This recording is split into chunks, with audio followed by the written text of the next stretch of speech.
America నుండి ఇండియాకి డబ్బులు పంపాలంటే ఇప్పటికీ ఆ పాత పద్ధతులేనా? అందుకే వచ్చేసింది మైపర్సు.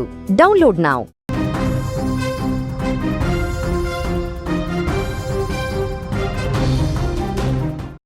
ఖమ్మం జిల్లాలో దారుణ ఘటన చోటు చేసుకుంది. కన్న కొడుకుని అతి కిరాతకంగా చంపేశాడు తండ్రి.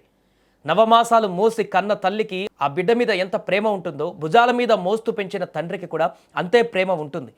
తన కొడుకు ప్రయోజకుడైతే ఏ తండ్రైనా గర్వపడతాడు. కానీ ఇక్కడ ఒక తండ్రికి కన్న కొడుకు మీద ప్రేమ కంటే ఆస్తి మీద ఆశ ఎక్కువైంది. క్షణికావేశం, మద్యం మత్తు ఒకటి కాదు, ఏకంగా 2 కుటుంబాలను ఇప్పుడు రోడ్డున పడేశాయి. పన్నంటి బిడ్డ పుట్టిందన్న ఆనందం ఆ ఇంట్లో తెల్లారేసరికి ఆ ఇంట్లో విషాదంగా ఎలా మారింది? కన్న తండ్రే కసాయి తండ్రిగా మారి కొడుకును ఎందుకు బలి తీసుకున్నాడు? తెలంగాణ రాష్ట్రం ఖమ్మం జిల్లాలో జరిగినటువంటి దారుణమైనటువంటి క్రైమ్ స్టోరీ వెనుక అసలు ఏం జరిగిందో పూర్తి వివరాలు ఇప్పుడు తెలుసుకుందాం. ఖమ్మం జిల్లా కల్లూరు పట్టణంలోని అంబేద్కర్ నగర్, అక్కడే కొత్తపల్లి సీతారాములు అనే వ్యక్తి తన కుటుంబంతో నివాసం ఉంటున్నాడు. సీతారాములు వృత్తిరీత్యా ఆటో డ్రైవర్. ఆయనకు 35 ఏళ్ల కిరణ్ కుమార్ అనేటువంటి ఒక కొడుకు కూడా ఉన్నాడు. కిరణ్ కుమార్ పెయింటర్గా పనిచేస్తూ తను కూడా పెళ్లి చేసుకున్నాడు, పిల్లలున్నారు, కుటుంబాన్ని పోషించుకుంటున్నారు. కిరణ్కు భార్య విజయజ్యోతి, 2 చిన్నపిల్లలున్నారు. అంతా సాఫీగా సాగిపోతున్న వీరి జీవితంలోకి ఇల్లు రూపంలో ఒక పెద్ద సమస్య వచ్చి పడింది. తాముంటున్న ఇంటిని అమ్మేయాలని తండ్రి సీతారాములు గత 3 నెలలుగా పట్టుబడుతున్నాడు. కానీ ఉన్న ఒక్క ఇంటిని అమ్మేస్తే రోడ్డున పడతామని కొడుకు కిరణ్ కుమార్, మిగతా కుటుంబ సభ్యులు తీవ్రంగా వ్యతిరేకిస్తున్నారు తనని. ఈ ఒక్క కారణం వల్ల గత 3 నెలలుగా ఆ ఇంట్లో తండ్రి కొడుకుల మధ్య రోజు గొడవలు జరుగుతూనే ఉన్నాయి. సరిగ్గా శుక్రవారం రోజు సీతారాములు కూతురు అంటే కిరణ్ కుమార్ చెల్లెలు ఝాన్సీ రాణి కల్లూరు ప్రభుత్వ ఆసుపత్రిలో ఒక పన్నంటి ఆడబిడ్డకు జన్మనిచ్చింది. మేనకోడలు పుట్టిందన్న వార్త విని ఆ కుటుంబం అంతా కూడా సంతోషంగా మునిగిపోయింది. డెలివరీ అయినటువంటి ఝాన్సీ రాణికి తోడుగా ఉండడం కోసం కిరణ్ కుమార్ తల్లి అంటే ఎవరైతే ఇప్పుడు చంపాడో ఆ తండ్రికి భార్య, అలాగే కిరణ్ కుమార్ చనిపోయినటువంటి కిరణ్ కుమార్ అతని భార్య విజయజ్యోతి కూడా పిల్లల్ని తీసుకొని అంతా వీరు శుక్రవారం హాస్పిటల్కి వెళ్ళారు. అక్కడ పుట్టినటువంటి బిడ్డను చూడడానికి.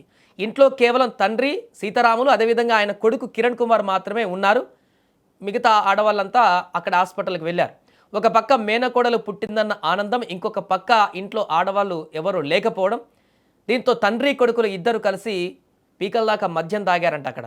ఆ మత్తులో మళ్ళీ పాత వివాదం తెర మీదకి వచ్చింది. ఇల్లు అమ్మాల్సిందేనని తండ్రి, అమ్మడానికి వీల్లేదంటూ కొడుకు. 2 మధ్య మాట పెరిగింది. అది కాస్త తీవ్ర ఘర్షణకు దారితీసింది. గొడవ పీక్ స్టేజ్కి చేరుకుంది. మధ్యమత్తులో ఉన్న తండ్రి సీతారాములు కోపంతో ఊగిపోయాడు. కన్న కొడుకు అని కూడా చూడకుండా ఇంట్లో ఉన్న ఒక పొడవాటి కత్తి తీసుకొని కిరణ్ కుమార్ తల వెనక భాగంలో బలంగా కొట్టాడు. దెబ్బ తీవ్రతకు కిరణ్ అక్కడికక్కడే రక్తపు మడుగులో కుప్పకూలిపోయాడు. అర్ధరాత్రి ఇంట్లో నుంచి వస్తున్న అరుపులు విన్న ఇరుగు పొరుగు వారు భయపడి అక్కడికి వచ్చారు. వెంటనే హాస్పిటల్లో ఉన్నటువంటి కిరణ్ భార్య విజయజ్యోతికి ఫోన్ చేసి చెప్పారు, ఇంట్లో గొడవ అయింది సో అండ్ సో అని. సో గుండెలో బాదుకుంటూ ఇంటికి పరిగెత్తుకు వచ్చినటువంటి ఆ ఇళ్లలో రక్తపు మడుగులు పడి ఉన్న భర్తను చూసి కుప్పకూలిపోయింది. స్థానికుల సహాయంతో వెంటనే కల్లూరు ప్రభుత్వ ఆసుపత్రికి కిరణ్ను తరలించారు. పరిస్థితి విషమంగా ఉండడంతో మెరుగైన వైద్యం ఈసీజీ కోసం పెనుబల్లి ఆసుపత్రికి తరలించారు. కానీ అప్పటికే జరగకూడని ఘోరం జరిగిపోయింది. కిరణ్ కుమార్ చనిపోయినట్లుగా వైద్యులు ధృవీకరించారు. కొడుకు చనిపోయాడని తెలిసిన వెంటనే ఆ కసాయి తండ్రి సీతారాములు తన ఆటో వేసుకొని అక్కడి నుంచి పారిపోయాడు. కిరణ్ భార్య విజయజ్యోతి ఇచ్చిన ఫిర్యాదు మేరకు కల్లూరు పోలీసులు కేసు నమోదు చేసుకున్నారు. ఇప్పుడు పారిపోయిన నిందితుడు సీతారాముల కోసం పోలీసు బృందాలు గాలింపు చర్యలు చేపట్టాయి. నిన్నటిదాకా సంతోషంగా ఉన్న ఆ కుటుంబం ఇప్పుడు ఒకే ఒక్క ఇంటి అమ్మకం గొడవ వల్ల నాశనం అయిపోయింది. తండ్రి ఏమో అంతకుడిగా మారి పోలీసుల కోసం పారిపోతున్నాడు. దొరకకుండా కుటుంబాన్ని పోషించే కొడుకు విగత జీవిగా మారాడు. 2 పసిపిల్లలతో ఆ తల్లి ఇప్పుడు ఒంటరిదైపోయింది. క్షణికావేశం, మద్యమత్తు మనుషుల విచక్షణను ఎలా కోల్పోయేలా చేస్తుందో చెప్పడానికి ఈ ఘటన ఒక ఉదాహరణ.